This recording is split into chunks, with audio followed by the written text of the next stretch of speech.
آپ نے سنا ہوگا حضور نے سورہ رحمان کے بارے میں فرمایا ہے، سورۃ الرحمان عروس القرآن، یہ سورہ رحمان جو ہے یہ قرآن کی دلہن ہے۔ جیسے دلہن کو آپ خوشنما لباس پہناتے ہیں، آراستہ پیراستہ اس کو گہنے اور اس کو زیور پہناتے ہیں، تو جس طریقے سے سجاتے ہیں آپ دلہن کو، اللہ تعالیٰ نے ایک سورت قرآن مجید میں یہ ایسی رکھی ہے سورہ رحمان کی، اسے خوب سجایا ہے۔ اس میں الفاظ کا در و بست، اس کا اپنا ایک ڈیوائن میوزک ہے۔ وہ تو اللہ تعالیٰ قراء جو ہے، خاص طور پر مصر کے قراء، اللہ تعالیٰ ان پر رحمت نازل فرمائے، ان کی خطاؤں سے درگزر کرے۔ جس طرح قرآن کے انٹرنسک میوزک کو انہوں نے واضح کیا ہے، واقعہ یہ ہے کہ اگر یہ لوگ نہ ہوتے، شیخ عبد الباسط محمد عبد الصمد، شیخ محمود خلیل الحسنی، یہ لوگ کہ جنہوں نے قرآن کے اس غنا میوزک، یہ لفظ جو ہے آپ حیران نہ ہو کہ میں یہ کوئی شاید توہین کر رہا ہوں قرآن کی، حضور نے یہ لفظ استعمال کیا ہے، تغنو، اس قرآن کو اچھی سے اچھی خوشلحانی کے ساتھ پڑھو۔ من لم یتغن بالقرآن فلیس منا، جو قرآن کو بہتر سے بہتر انداز میں، اچھی سے اچھی آواز میں، خوشلحانی کے ساتھ پڑھنے کی کوشش نہیں کرتا، وہ ہم میں سے نہیں۔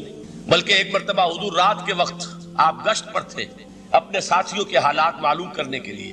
حضرت ابو موسیٰ اشعری رضی اللہ تعالیٰ عنہ ایک صحابی ہیں، ان کے گھر کے پاس سے گزر ہوا، وہ رات کو تہجد پڑھ رہے تھے، کھڑے ہوئے کیف کے عالم میں قرآن تلاوت کر رہے ہیں۔ حضور کو بہت پسند آئی ان کی قرات، کافی دیر تک وہاں کھڑے سنتے رہے۔ اب انہیں کیا پتا کون سن رہا ہے، بالکل اسی طرح سمجھ لیجئے ایک بات یاد آئی ہے، حضور فرماتے ہیں کہ جس طرح کان لگا کر اللہ قرآن کو سنتا ہے، کسی چیز کو نہیں سنتا۔ ہمیں نظر نہیں آتا نا، ہمیں معلوم نہیں، ہم قرآن پڑھ رہے ہیں تو سننے والا کون ہے؟ سب سے زیادہ کان لگا کر خود اللہ۔ یہاں اس لیے مجھے یاد آیا کہ ابو موسیٰ اشعری کو کیا پتا تھا کہ کون سن رہا ہے؟ وہ اپنی کیفیت میں نماز میں تہجد میں قرآن کی تلاوت کر رہے تھے، اور ظاہر بات ہے ان کے گھر ایکڑوں میں بنے ہوئے نہیں تھے، ایک ایک کمرہ، ایک ایک کوئی حجرہ، ایسے تو گھر تھے نا صحابہ کے، لہذا حضور پاس سے گزرے، آواز آئی، کافی دیر سنتے رہے۔ اس کے بعد آپ تشریف لے گئے، صبح فجر میں ملاقات ہوئی تو حضور نے تحسین کے انداز میں فرمایا، یا ابا موسیٰ انک قد اوتیت مزمارا من مزامیر آل داؤد، اے ابو موسیٰ تمہیں تو آل داؤد کے سازوں میں سے ایک ساز اللہ نے عطا فرما دیا۔ جس طرح حضرت داؤد، لہن داؤدی مشہور ہے کہ جب وہ پچھلے پہر رات کو حمد کے ترانے الاپتے تھے، قرآن میں ہے کہ پرندے شامل ہو جاتے تھے ساتھ، اور پہاڑ وجد میں آتے تھے، پہاڑ بھی ان کے ساتھ شریک ہوتے تھے۔ تو جس طرح کا اللہ نے ان کو لہن عطا فرمایا تھا، حضور نے تحسین کے انداز میں فرمایا ہے ابو موسیٰ اشعری، اللہ نے تمہیں بھی آل داؤد کے سازوں میں سے ایک ساز عطا فرمایا ہے۔ بہرحال قرآن مجید کا جو یہ میوزک ہے، قرآن کے الفاظ کا جو حسن ہے، جہاں تک حسن معنوی ہے وہ تو ہر لفظ میں ہے، لیکن یہ حسن ظاہری، حسن صوتی، حسن لفظی، یہ اپنے کلائمیکس پر آپ کو نظر آئے گا سورہ رحمان میں۔ لیکن قرآن میں یہ سورت اس اعتبار سے بھی ممتاز ہے، اس کی 4 آیات پر ذرا توجہ کریں گے، عجیب حقائق سامنے آئیں گے۔ جہاں یہ قرآن مجید کے حسن صوت اور حسن لفظی کی معراج ہے، وہیں اس کی پہلی 4 آیات میں 4 چوٹی کی چیزوں کا ذکر ہے، سب سے اونچی چیز ہے۔ پہلی آیت کیا ہے؟ الرحمن، ایک آیت ہو گئی۔ رحمان کیا ہے؟ اللہ کا نام ہے۔ کبھی آپ نے غور کیا اللہ کے ناموں میں سب سے پیارا نام کون سا ہوگا؟ رحمان۔ کیوں؟ اس کا مادہ کیا ہے؟ رحمت۔ ہمیں سب سے بڑھ کر جس چیز کی ضرورت ہے وہ کیا ہے؟ رحمت خداوندی۔ نام اچھی طرح سن لیجئے اس حضور کے قول کو۔ حضور فرماتے کوئی شخص جنت میں مجرد اپنے عمل کی بنیاد پر داخل نہیں ہو سکے گا جب تک کہ رحمت خداوندی دستگیری نہ کرے۔ کسی صحابی نے بڑی ہمت اور جرأت کا ثبوت دیا کہ پوچھ لیا، کیا حضور آپ بھی؟ جب آپ نے فرمایا کوئی شخص داخل نہیں ہو سکتا جنت میں محض اپنے عمل کی بنیاد پر جب تک کہ رحمت خداوندی جو ہے وہ دستگیری نہ فرمائے۔ پوچھا گیا کیا آپ بھی؟ آپ نے فرمایا ہاں میں بھی۔ آپ انداز کیجئے کہ اگر محمد الرسول اللہ بھی رحمت خداوندی کے ضرورت مند ہوں تو تاب دیگراں چے رسد، ہماری تو سب سے بڑی ضرورت رحمت خداوندی۔ اب یہ رحمت جو ہے قرآن مجید میں اللہ تعالیٰ کی یہ شان 2 الفاظ کے ذریعے سے آتی ہے، رحیم اور رحمان، اور کوئی مادہ نہیں ہے جس سے 2 نام بنتے ہوں اللہ کا، لیکن یہ مادہ ہے واحد رحمت کا کہ جس سے رحمان بھی ہے رحیم بھی ہے۔ رحیم صفت مشبہ ہے، رحمت دائم ہو جائے گی، مستقل ہوگی تو رحیم کہیں گے، اور رحمان اس میں رحمت کی ہے وہ شان ہے کہ جیسے ٹھاٹھے مارتا ہوا سمندر ہو، ہیجان کی کیفیت، طوفانی کیفیت، رحمت خداوندی کا طوفانی جوش، وہ ہے رحمان۔ آپ تو رہتے اس علاقے میں ہیں، آپ کو معلوم ہے عرب اگر بھوکا مرا جا رہا ہو تو کیا کہے گا؟ انا جوعان۔ پیاسا مرا جا رہا ہو انا عطشان۔ بہت غضبناک ہوگا غضبان، غضبان آصفہ قرآن میں آیا، بہت غضبناک۔ رحمان جس کی رحمت جو ہے جوش میں ہے، ٹھاٹھے مارتے ہوئے سمندر کے مالک۔ تو یہ اللہ تعالیٰ کے ناموں میں سب سے پیارا نام۔ اب آگے چلیے، الرحمن علم القرآن، رحمان نے قرآن سکھایا۔ رحمت خداوندی کا سب سے بڑا مظہر، رحمان کی رحمانیت کا سب سے بڑا مظہر قرآن ہے۔ ان میں جو منطقی ربط ہے اس کو سمجھتے جائیے۔ اچھا آپ یہ سوچئے، جو علم بھی انسان کو حاصل ہوا وہ کس نے دیا؟ اللہ نے۔ سائنس کا علم کس نے دیا؟ اللہ نے۔ علم آدم الاسماء کلھا، وہ علم الاسماء جو حضرت آدم کو دے دیا گیا تھا ازل میں، یہ اسی کا ظہور ہے، یہ اسی کی ایکسفولیشن ہے جو ہو رہی ہے اور ہوتی رہے گی ابھی۔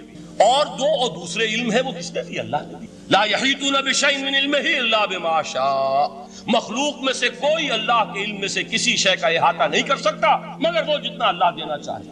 لیکن یہ کہ تمام علوم میں چوٹی کا علم قرآن، نوٹ کرتے جائیے، چوٹی کی چیزیں جمع کیجیے۔ اللہ کے ناموں میں چوٹی کا نام رحمان، اللہ نے جو کچھ انسان کو سکھایا اس میں چوٹی کا علم قرآن۔ خلق الانسان، انسان کو پیدا فرمایا۔ سوال یہ کہ حیوانات کو کس نے پیدا فرمایا؟ آسمان کس نے پیدا کی؟ زمین کس نے پیدا کی؟ میرا مالک اللہ، میرا رازق اللہ، میرا محافظ اللہ، میرا مددگار اللہ، میرا پشت پناہ اللہ، میرا دوست اللہ۔ یہ دوستی ہے اللہ کی جو لب لباب ہے، حاصل ہے ایمان کا، اسی کا نام ولایت ہے۔ اولیاء اللہ کے سروں پر سینگ نہیں ہوتے، جس کے دل میں ایمان راسخ ہو چکا ہو وہی اللہ کا ولی ہے، جسے اللہ پر یقین ہو چکا ہے وہی اللہ کا ولی ہے، جسے یقین ہے اللہ میرے ساتھ ہے، میرا مددگار، میرا پشت پناہ، میرا ساتھی، میرا دوست، میرا محبوب، میرا محب۔ اللہ اہل ایمان سے محبت کرتا ہے۔ واللہ یحب الصادقین، ان اللہ یحب الذین یقاتلون فی سبیلہ صفا کانہم بنیان مرصوص۔ اللہ محبت کرنے والا، اہل ایمان محبوب، اور اہل ایمان محبت کرنے والے اللہ محبوب۔ والذین آمنوا اشد حبا للہ۔ آپ تصور کیجئے جسے یہ رشتہ ایمان یا رشتہ ولایت حاصل ہو جائے، الا ان اولیاء اللہ لا خوف علیہم ولا هم یحزنون، آگاہ ہو جاؤ اللہ کے دوستوں کے لیے نہ کوئی خوف ہے نہ کوئی حزن ہے۔ اور میں بیان کر چکا تھا، خوف اور حزن کے خاتمے ہی کا نام امن ہے۔ زوال خوف، زوال حزن۔ یہ خوف اور حزن کیوں آتے ہیں بار بار؟ اللہ تخافوا ولا تحزنوا، دونوں آ گئے۔ الا ان اولیاء اللہ لا خوف علیہم ولا هم یحزنون، پھر وہی دو۔ وہ کیوں ہے؟ خوف ہوتا ہے کسی مستقبل کی بات کا، یہ نہ ہو جائے، وہ نہ ہو جائے، یہ نقصان نہ پہنچ جائے، یہ تکلیف نہ ہو، یہ غضب نہ آ جائے، خوف ہے مستقبل سے۔ حزن ہے یہ کیوں ہوا، یہ نہیں ہونا چاہیے تھا، یہ میرا فلاں چیز میرے ہاتھ سے جاتی رہی ہے، فلاں موقع نکل گیا، اب بیٹھے ہوئے ہیں اندر ہی اندر کڑ رہے ہیں، صدمہ ہے اور رنج ہے۔ اور جو اللہ پر ایمان رکھتا ہے وہ جانتا ہے ما اصاب من مصیبت فی الارض ولا فی انفسکم الا فی کتاب من قبل ان نبرأها ان ذلک علی اللہ یسیر لکی لا تعصوا علی ما فاتکم ولا تفرحوا بما آتاکم واللہ لا يحب كل مختال فخور۔ اس زمین میں یا تمہاری جانوں میں کوئی تکلیف، کوئی مصیبت نہیں آ سکتی سوائے اس کے کہ جو اللہ نے لکھ دی ہو، اس سے پہلے کہ وہ ظاہر ہو۔ جس کو یہ حقیقت معلوم ہو گئی اس کو یہ طرز عمل اختیار کرنا چاہیے، جو چیز چھن جائے، جاتی رہے، چھوٹ جائے، اس پر افسوس نہ کرو۔ کس نے چھینی؟ دوست نے۔ دوست کے فیصلے پر شکایت، دوستی کو بٹا لگا رہے ہو، سرے تسلیم خم ہے جو مزاج یار میں آئے۔ اگر دوستی ہے تو پھر تو تمہیں گردن جھکانی چاہیے کہ ہر چہ ساقی ماریخت عین الطافس، جو بھی میرا ساقی میرے پیالے میں ڈال دے اس کا کرم ہے، جو اس کی طرف سے آئے اس پر کوئی رنج نہیں، کوئی صدمہ نہیں، کوئی غم نہیں، کوئی شکایت نہیں، کوئی شکوہ نہیں، اور جو ہوگا وہ اس کے اذن کے بغیر نہیں ہوگا، اور اس کا اذن ہوگا تو یقیناً میرے لیے خیر ہی خیر ہے، چاہے وہ ناگوار شے ہو، بظاہر مجھے اچھی نہ لگ رہی ہو، میری شارٹ سائٹڈنس میں مجھے وہ نظر آ رہی ہے کہ میرے لیے بری ہے، لیکن قرآن نے کہا ہے عسیٰ ان تکرہوا شیئا وہو خیر لکم وعسیٰ ان تحبوا شیئا وہو شر لکم واللہ یعلم وانتم لا تعلمون۔ ہو سکتا ہے تم کسی چیز کو ناپسند کرو، دراحال ہے کہ اسی میں تمہارا خیر ہو، اور ہو سکتا ہے تم کسی چیز کو پسند کرو، دراحال ہے کہ اس میں تمہارا شر ہو۔ اللہ جانتا ہے، تم نہیں جانتے۔ جب مجھے یہ بات معلوم ہو گئی میں نے اپنا معاملہ اللہ کے حوالے کیا۔ سپردم بے تو مایہ خیش را تو دانی حساب کم و بیشرا، اے رب جو تو چاہتا ہے وہ ہو، تیرے علم میں جو شے میرے لیے خیر ہے وہ ہو جائے، میری کوئی پسند نہیں، میری کوئی چاہت نہیں، یہ ہے راضی برضائے رب۔ اکبر الہ آبادی نے اسے کہا ہے رضائے حق پہ راضی رہ، یہ حرف آرزو کیسا، خدا خالق، خدا مالک، خدا کا حکم تو کیسا۔ صبر کی ایک تقسیم ہے جو علماء نے، تین بنیادی قسم کے صبر۔ الصبر علی الطاعہ، اطاعت پر صبر کر، حکم ہے روزہ رکھو، روزہ رکھنا ہے، چاہے پیاس سے حلق میں کانٹے پڑ رہے ہو، مئی اور جون کا روزہ ہو، یہ جو ہے صبر علی الطاعہ ہے، اطاعت پر۔ اللہ آپ کہیں گے ہوئے سوات کا غان، صبح کا وقت ہے اور آپ کو وضو کرنی ہے، پانی موجود ہے لیکن یخ ہے، ہاتھ لگانے سے بھی انسان خوف کھاتا ہے، اتنا یخ ہے، لیکن جب پانی ہے تو وضو تو کرنا ہوگا، صبر کرنا پڑے گا۔ یہ صبر علی الطاعہ کی ایک مثال ہے کہ اطاعت جو ہے اس کے لیے صبر کرنا، جھیلنا، اس کی سختی کو برداشت کرنا، اس میں جو تکلیف ہو، اللہ یہ کہ انسان بیمار ہو اور اندیشہ ہو کہ اتنے ٹھنڈے پانی کے استعمال کرنے سے جان جانے کا اندیشہ ہو، وہ بات دوسری ہو، لیکن ایک آدمی صحت مند ہے، کوئی ایسا عذر نہیں ہے، کوئی بیماری نہیں، تو اسے بہرحال وضو کرنا پڑے گا، اس لیے کہ وضو جو تیمم کی شرط ہے کہ پانی موجود نہ ہو، وہ شرط یہاں پوری نہیں ہے، پانی تو اویلیبل۔ تو صبر علی الطاعہ، اطاعت پر صبر، تمام احکام جو ہے شریعت کا ان پر عمل کرنا۔ اب صبح کا وقت ہے، ابھی آپ کو بڑی بسا اوقات ہوتا ہے، آپ کا بھی تجربہ ہوگا، کوئی مریض ساری رات کراہتا رہا ہو، فجر کے قریب آ کر کچھ ہو جاتا ہے، سو جاتا ہے، یہ بڑی ٹھنڈی جو ہے وہ نیند ہو صبح کی۔ اسی لیے اقبال کو جواب شکوہ میں جو اللہ تعالیٰ نے فرمایا تھا، کس قدر تم پہ گراں صبح کی بیداری، ہم سے کب پیار ہے، ہاں نیند تم، صبح کا اٹھنا تو تم پر بہت بھاری۔ یہ صبر علی الطاعہ، صبر علی الطاعہ ہوگا کہ کچھ بھی ہے، بہرحال فجر ہو گیا ہے، اٹھنا ہے، لازماً اٹھنا۔ یہ ٹھنڈی ٹھنڈی جو ہوا چلی، ایک سخت گرمی کا موسم ہو، حبس میں رات گزری ہو، صبح کے وقت کوئی نسیم سحری تھوڑی سی چلے گی اور ایسی لوریاں دے گی، ایسی تھپکیاں دے گی کہ آدمی جو ہے وہ چاہے گا کہ بس میں اب آرام کروں، اٹھنا ہے، نماز کا نماز فرض ہے۔ تو الصبر علی الطاعہ۔ دوسرا صبر ہے الصبر عن المعصیہ، معصیت سے رک جانا صبر۔ کوئی لذت ہے کام و دہن کی لیکن ہے ممنوع، غلط ہے، حرام شے ہے، لہذا رکنا، یہ ہے صبر عن المعصیہ، وہ ہے صبر علی الاطاعہ، اور یہاں آئے گا عن الصبر عن المعصیہ، معصیت سے اپنے آپ کو روکنا، بچانا، ٹیمپٹیشنز کتنی بھی ہوں، کتنا بھی جو ہے اس کے لیے آپ کے نفس کی طرف سے تقاضا ہو رہا ہو، کتنا ہی اندر سے وہ جذبہ ابھر رہا ہو، روکنا، تھامنا، بند لگا دینا آگے۔ تیسرا صبر ہے صبر علی البلاء یا صبر علی الایذاء، آزمائش پر صبر کرنا اور ایذا پر صبر، اور صبر عن الطبع، یہ صبر علی البلاء جو ہے، اللہ تعالیٰ جو امتحان لیتا ہے انسان کا، ابتلاء، آزمائش، اللہ کی راہ میں جہاد کرنے میں ابتلاء آ رہا ہے، آزمائش آ رہی ہے، جان دینا پڑے، مال دینا ہے، یا اور اسی طرح سے اللہ کی طرف سے آزمائش آ گئی ہے، آپ پر کوئی مصیبت آ گئی، آیا اس میں آپ صابر رہتے ہیں یا اول فول بکنا شروع کر دیتے ہیں اللہ کے خلاف؟ جی ہمارے ساتھ تو اللہ نے کوئی خیر کیا ہی نہیں، سب بھول گئے جو بھی اللہ تعالیٰ نے پہلے احسان کیا، کیونکہ ایک آزمائش آ گئی۔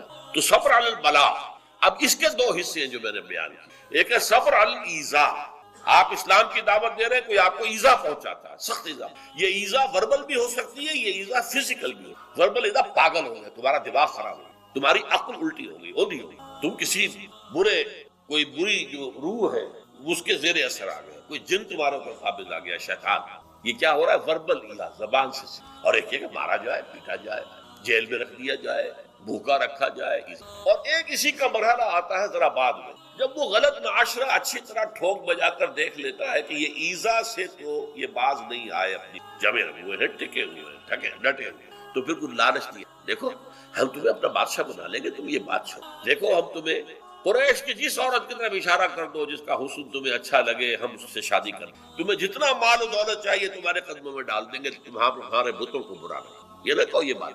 اب یہ تباہ ٹیمپٹیشن کے مقابلے میں رکنا، ایذا کے مقابلے میں رکنے سے زیادہ مشکل، جس کی ایک بہت بڑی مثال جو ہے امام احمد ابن حنبل کی میں ہے کہ جب مسئلہ خلق قرآن پر جب انہیں جیل میں ڈالا گیا، مارے ماری گئی، الفاظ یہ آتے ہیں تاریخ میں کہ انہیں وہ مار ماری گئی کہ اگر ہاتھی کو بھی وہ مار ماری جاتی تو چنگھاڑ، لیکن ان کے آنکھوں میں کبھی آنسو برداشت۔ پھر زمانہ بدل گیا، اب خلیفہ کوئی اور ہو گئے اور ان کا اپنا موقف وہی تھا جو امام احمد ابن حنبل کا ہے، تو اب دارالخلافہ سے ایوان خلافت سے ایک ایلچی آیا ہے اشرفیوں کی تھیلیاں لے کر کے یہ خلیفہ نے آپ کو.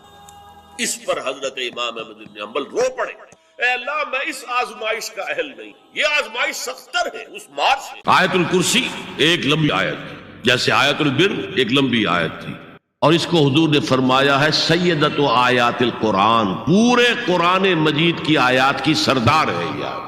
اور یہ شرک فی صفات کے ضمن میں یہ شمشیر قاطع ہے، شمشیر برہان ہے. اللہ لا الہ الا ہو الحی القیوم، یہ وہی ہے. قل هو اللہ احد اللہ الصمد الحی، اللہ زندہ ہے لیکن اس کی زندگی کو اپنی زندگی پر قیاس نہ کرتا. تمہیں خوراک کی احتیاج ہے، اسے کوئی ضرورت نہیں.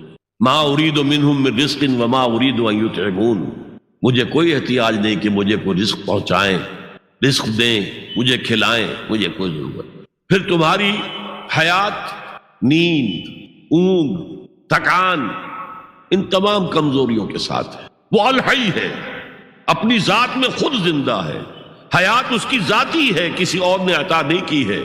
ہماری تو مستعار ہے، عمر دراز مانگ کے لائے تھے 4 دن، 2 آرزو میں کٹ گئے 2 انتظار میں. اور القیوم بقیہ پوری کائنات کے لیے وہی ہے، اس کو تھامے ہوئے. لا تاخذہ سنۃ ولا نوم، الحی حیات کامل کہ اس کو نہ نیند آتی ہے نہ اونگ آتی ہے. لہو ما فی السماوات و ما فی الارض، آسمان اور زمین میں جو کچھ ہے اسی کی ملکیت ہے. تم کسٹوڈینز ہو، تم امین ہو. ای امانت چند روزہ نزد ماست، در حقیقت مالک شے ہر شے خداست. یہاں تک کہ یہ میرا جسم بھی میرے پاس امانت ہے. میں کون ہوں؟ میری خودی، میری انا، میری روح جو پوزیس کرتی ہے اس بدن کو، لیکن یہ پوزیشن ملکیت کا نہیں ہے، امانت کا ہے. ای امانت، یہ ہاتھ بھی امانت ہے، میری زبان بھی امانت ہے، میری آنکھیں بھی امانت ہے. من ذا الذی یشفع عندہ الا باذنہ، یہ یہاں پر انداز بڑا پرجلال. کون ہے وہ جو شفاعت کر سکے اس کے دربار میں مگر اس کے اذن سے؟ کسی کا ذاتی، کسی کا زور، کسی کا اختیار نہیں ہے کہ جس کی بنا پر وہ شفاعت کرے. ہاں اللہ کے اذن سے. اور دوسری جگہ پر آتا ہے جس کے لیے وہ چاہے گا اور جس کو اجازت دے گا.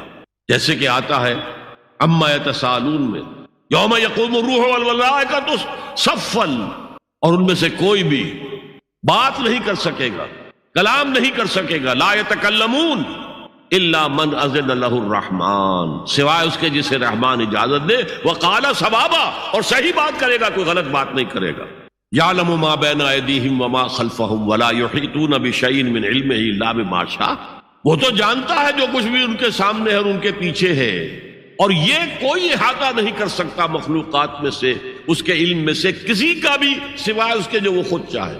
یہاں بڑے ہی لطیف انداز میں شفاعت باطلہ کے تصور کی نفی ہو گئی. دیکھیے آپ کہیں جا کر کسی مجسٹریٹ سے سفارش کرتے ہیں تو کیا کہتے ہیں؟ اجی یہ فائل کے اوپر جو کچھ ہے آپ اس پر نہ جائیے، یہ گواہیاں وغیرہ جھوٹی ہو گئی ہیں، میں آپ کو بتاتا ہوں اصل بات کیا ہے. اللہ کے سامنے کوئی یہ کہہ سکے گا اے اللہ تیرے علم میں نہیں ہے، میرے علم میں ہے. یعلم ما بین ایدیہم وما خلفہم، وہ تو جانتا ہے جو کچھ ان کے سامنے اور جو کچھ ان کے پیچھے ہے.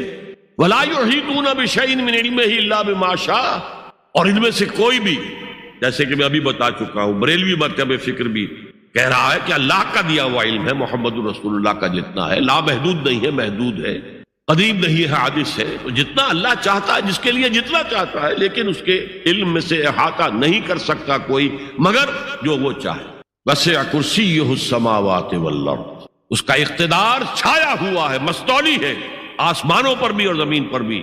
ولا یؤودہ حفظہما، اور اسے عاجز نہیں کر سکتی ان دونوں کی حفاظت. قیوم وہی ہے، صمد وہی ہے، لیکن اسے کوئی تکان تاری نہیں ہوتی، عاجز نہیں ہوتی. یہ اصل میں نفی ہے جو تورات حافظے سے مرتب کی گئی تھی. 587 میں نبوکدنضر کا جو حملہ ہوا تھا اس میں اصل تورات گم ہو گئی. اس وقت سے آج تک وہ اصل تورات ان کے پاس نہیں.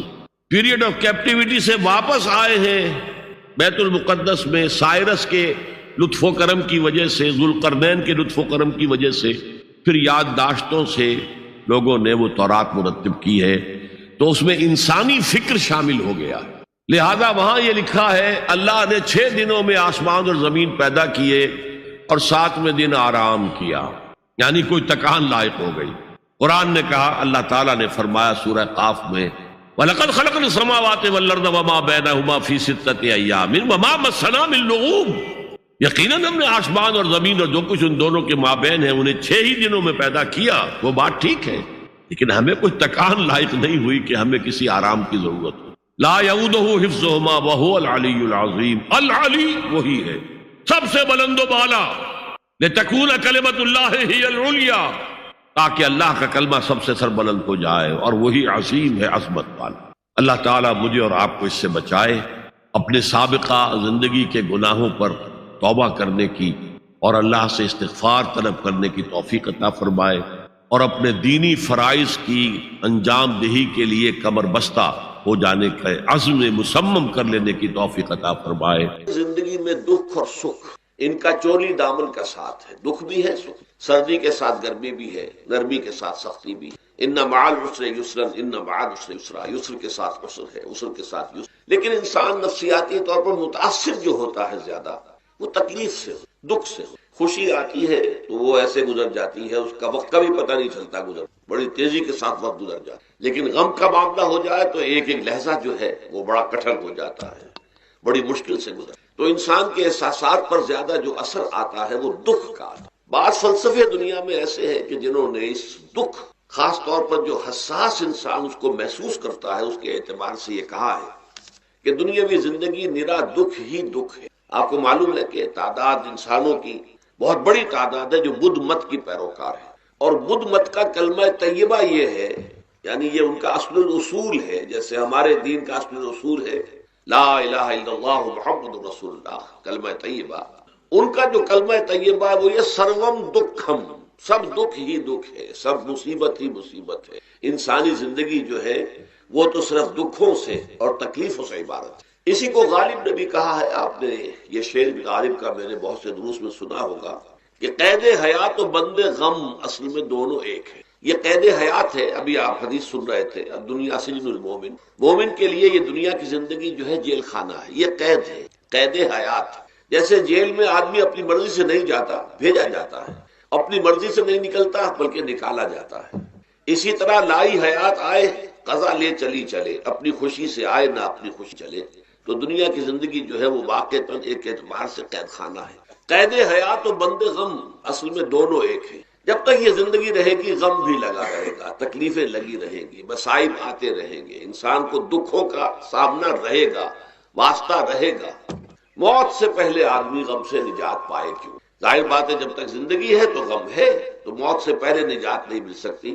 اگرچہ اس کے بعد کا اگلا مرحلہ جو ہے، جو حقیقت کو جاننے والے ہیں وہ تو جانتے ہیں کہ اس کے بعد تو غم کا اور بڑا کڑا مرحلہ آنے والا ہے۔ اب تو گھبرا کے یہ کہتے ہیں کہ مر جائیں گے، مر کے بھی چین نہ پایا تو کدھر جائیں گے؟ اگر اللہ ہمیں معاف فرمائے، اپنی رحمت اور مغفرت سے ہمیں ڈھانپ لے، جیسے کہ حضور نے فرمایا الا یتغمدنی ربی برحمتہ، حضور نے فرمایا کہ کوئی انسان بھی محض اپنے اعمال کی بنیاد پر جنت میں نہیں داخل ہو سکے گا جب تک کہ رحمت خداوندی دستگیری نہ کرے۔ کسی صحابی نے بڑی ہمت کی، بڑے جرأت کا معاملہ کیا، پوچھ لیا کیا حضور آپ بھی؟ ظاہر بات ہے آپ بھی انسان ہیں، آپ بھی بشر ہیں، قرآن مجید میں کہلوایا گیا ہے اور انما انا بشر مثلکم۔ تو اگر آپ کہتے ہیں کوئی انسان جنت میں داخل نہیں ہو سکے گا محض اپنے اعمال کی بنیاد پر جب تک کہ رحمت خداوندی دستگیری نہ کرے، تو کیا آپ بھی اس قاعدہ کلیہ میں شامل ہیں؟ آپ نے فرمایا ہاں میں بھی، الا یتغمدنی ربی برحمتہ، جب تک کہ میرا رب مجھے اپنی رحمت سے ڈھانپ نہیں لے گا میں بھی جنت میں داخل نہیں ہوں۔ تو اس اعتبار سے اللہ تعالیٰ وہاں ہمیں بچا لے، لیکن جو وہاں نہیں بچایا گیا، اب ظاہر بات ہے کہ اس کے لیے جو مصیبت ہے وہ تو پھر دائمی ہے، ابدی ہے، دکھ ہی دکھ۔ میں اس کی طرف زیادہ جانا نہیں چاہتا اس وقت، اصل میں میرا موضوع جو ہے وہ اس دنیا میں دکھوں کا علاج۔ اب اس اعتبار سے غور کیجئے، دکھ دو قسم کے قرآن مجید پر جتنا میں نے غور کیا، دکھ ایک تو وہ ہے کہ جو ناگہانی طور پر آ جاتے ہیں، اس میں ہماری کسی غلطی کو دخل نہیں ہوتا۔ وہ کوئی آفت سماوی ہے، کوئی زلزلہ آ گیا ہے، ابھی آپ کو معلوم ہے بھوج جو قصبہ تھا گجرات اسٹیٹ کا، انڈیا کا پورا ختم ہو گیا، اس میں بہت سے مسلمان بھی۔ جب کوئی آفت سماوی آتی ہے تو وہ ظاہر بات ہے کہ پھر سب کے سب لوگ اس کی لپیٹ میں آ جاتے ہیں۔ زلزلہ آ گیا، یا کوئی اور طوفان آ جائے، جیسا کہ کئی مرتبہ آپ نے اخبارات میں پڑھا ہوگا، اس سال امریکہ میں بہت طوفان آئے ہیں، مشرقی ساحل پر بار بار طوفان آئے۔ وہاں بھی لوگ مرتے ہیں، وہاں بھی چھتیں اڑ جاتی ہیں، وہاں بھی تباہی جو ہے آتی ہے۔ تو اس حوالے سے ایک تو ہے وہ ناگہانی آفات، آفت ارضی ہو یا آفت سماوی ہو، زلزلہ ہے یا آفت ارضی ہے، طوفان آ گیا ہے، کوئی سائیکلون آ گیا یا آفت سماوی ہے، یا کوئی آسمان سے بڑا سا پتھر آ جائے۔ آپ کبھی کبھی اخبارات میں پڑھتے ہوں گے کہ ایک بڑی چٹان پاس سے گزر گئی، بہت بڑی خلائی چٹان جو ہے زمین کے قریب سے ہو کر گزر گئی، زمین بچ گئی، ورنہ اگر وہ زمین سے ٹکرا جاتی تو نہ معلوم کتنا بڑا یہاں پر تباہی کا معاملہ ہوتا۔ بڑے بڑے جو ہے شہاب گرتے رہے زمین کے اوپر، بڑی بڑی تباہیاں آتی رہی ماضی میں۔ تو ایک تو یہ ہے، اور ان میں بھی تقسیم کیجئے، یہ ناگہانی تکلیف، ناگہانی مصیبت، یا کوئی آفت سماوی یا آفت ارضی، اس کی بھی پھر دو قسمیں ہو گئی۔ ایک وہ کہ جو افراد کو متاثر کرتی، انفرادی سطح، آدمی سڑک پر جا رہا تھا، پیچھے سے آ کر کسی گاڑی نے ٹکر ماری، گر گیا، ٹانگ ٹوٹ گئی، اب ظاہر بات ہے کہ اس میں اس کا کوئی قصور نہیں ہے، یہ اللہ تعالیٰ کی طرف سے بات آ گئی ہے۔ یا یہ کہ کوئی اگر اجتماعی سطح پر آیا، جیسا کہ زلزلہ ہے، یا جیسا کہ کوئی سائیکلون ہے، کوئی بڑا طوفان ہے، بہت بڑے فلڈز آ گئے ہیں۔ اس وقت بھی موزمبیق میں بہت بڑا فلڈ آیا ہوا ہے، ساؤتھ افریقہ میں، اور افریقہ میں پچھلے سال بھی بہت بڑا فلڈ آیا تھا، بڑی تباہی آئی تھی، آ رہا۔ تو یہ آفت سماوی، یہ ظاہر بات ہے کہ اجتماعی سطح پر آتی ہے، بڑی بڑی مقدار میں، تعداد میں لوگ متاثر ہوتے ہیں، لاکھوں لوگ بے گھر ہو جاتے ہیں، ہزاروں آدمی مارے جاتے ہیں۔ تو پہلی شکل جو ہے دکھ کی، جیسا کہ میں نے عرض کیا، وہ ناگہانی دکھ، کوئی آفت ارضی، کوئی آفت سماوی، خواہ وہ انفرادی ہو خواہ اجتماعی۔ اس کے ضمن میں کیا علاج ہے؟ ظاہر بات ہے کہ اس کا علاج یہ تو نہیں ہو سکتا کہ آپ اس کو ختم کر سکیں۔ انگریزی کا ایک محاورہ ہے، what cannot be cured must be endured۔ جو چیز جو ہے جس کا علاج نہیں ہو سکتا وہ تو برداشت کرنی پڑے گی۔ بعض بیماریاں بھی ایسی ہیں، ڈائبٹیز ہو گئی ہے، شوگر کا مرض ہو گیا، ڈاکٹر آپ کو بتائے گا کہ بھائی اب یہ مرض جائے گا نہیں، اب آپ کو اس مرض کے ساتھ ہی اپنے آپ کو ایڈجسٹ کر کے اپنی غذا وغیرہ اس کے مطابق طے کر لیجئے، ورنہ یہ کہ یہ نہ سمجھیے کہ یہ مرض چلا جائے گا۔ تو what cannot be cured must be endured۔ لہذا ان آفت سماوی و ارضی، چاہے وہ انفرادی سطح پر متاثر کرتی ہوں انسانوں کو، اور چاہے اجتماعی سطح پر، اس کا تو علاج ایک ہی ہے۔ عربی میں بھی ایک محاورہ یہ ہے کہ کسی نے پوچھا تھا کہ بچھو کے کاٹے کا کیا علاج ہے؟ البکاء الی الصباح، رات کو اگر کاٹا ہے کسی بچھو نے تو روتے رہو صبح تک، یہ علاج ہے، اس کا اور کوئی علاج ہے ہی نہیں۔ تو جو چیز لا علاج ہے اسے برداشت کر، گویا کہ یہاں جو اصل شے ہوگی کہ دنیاوی آفات، عرضی و سماوی آفات، ناگہانی آفات، ناگہانی مصیبتیں، ان کے ضمن میں ہمیں ایسی شے کی ضرورت ہے جو ہمارے اندر برداشت پیدا کرے، اس کو جھیلنا آسان بنا دے، ہم اس کی وجہ سے بجھ کر نہ رہ جائیں، ہماری ہمتیں جواب نہ دے جائیں، ہمارا ارادہ ختم نہ ہو جائے، ہمارا حوصلہ پست نہ ہو جائے، بلکہ برداشت ہو، جھیلنا ہو، تحمل۔ ابھی بھٹر صاحب کہہ رہے تھے اللہ تعالیٰ ذرا سا متحمل ہے، میں نے کہا یہ بہت غلط بات کہہ رہے، اللہ بہت متحمل ہے۔ وہ ذرا سا تو یوں سمجھیے کہ ان کے کہنے کے انداز میں یہ بات آ گئی، ذرا سا رحیم بھی ہے، نہیں وہ بہت رحیم ہے، بہت متحمل ہے، بہت حلیم۔ لیکن یہ کہ ہمیں یہ جو آفات سماویہ اور ارضیاں ہیں جو ہمارے اوپر آ جاتی ہیں اللہ کی طرف سے، ان کے ضمن میں ذہنی ایک ایٹیچیوڈ پیدا ہو جائے، سوچ کا ایک خاص رخ بن جائے، انسان کے احساسات ایک خاص طرز پر ڈھل جائیں، تو پھر ان کو برداشت کرنا آسان ہو۔ اور وہ کیا ہے؟ وہ ہمارے ایمان کا لازمی تھا۔ ایمان ہمیں یہ بتاتا ہے کہ کوئی مصیبت اس زمین میں آتی ہے نہ تمہاری جانوں پر آتی ہے بغیر اذن رب۔ جو کچھ آ رہا ہے اللہ تعالیٰ کے فیصلے سے آیا ہے، یہ کوئی اندھا بہرا مادہ نہیں ہے، یہ کوئی اندھا بھینسا نہیں ہے کہ اس نے آ کے آپ کو ٹکر مار دی ہے، نہیں، یہ تو سمیع و بصیر، علیم و خبیر اللہ، اور حکیم اور قدیر اللہ کا فیصلہ ہے۔ لہذا یہ من جانب اللہ ہے، اس کو تم سمجھو کہ یہ اللہ تعالیٰ کی طرف سے ہے۔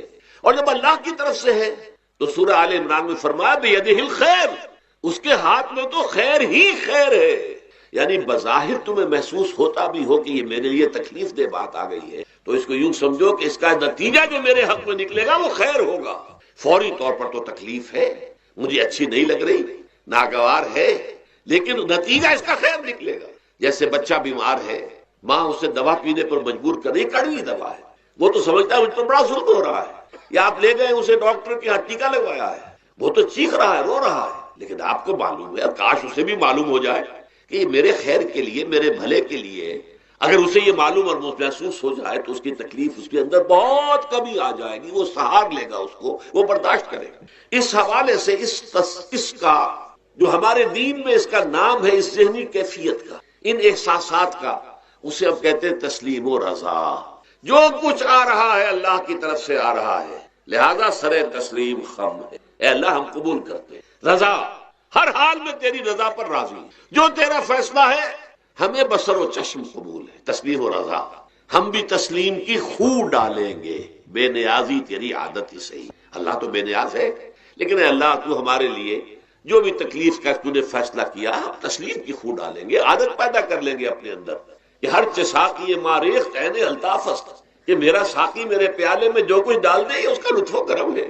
یہ مقام رضا ہے، یہ ایمان کا ایک ایسا تقاضا ہے کہ جس کو ہم کہیں گے ایمان کی حلاوت، ایمان کی مٹھاس۔ اگر آپ کا منہ کڑوا ہو جائے تو آپ چینی کھاتے ہیں تاکہ منہ کا ذائقہ ٹھیک ہو جائے۔ اگر تکالیف کی وجہ سے، دکھ کی وجہ سے آپ کے احساسات کے اندر کوئی خرابی پیدا ہو رہی ہے، یہ جو مقام رضا ہے یہ اس کے لیے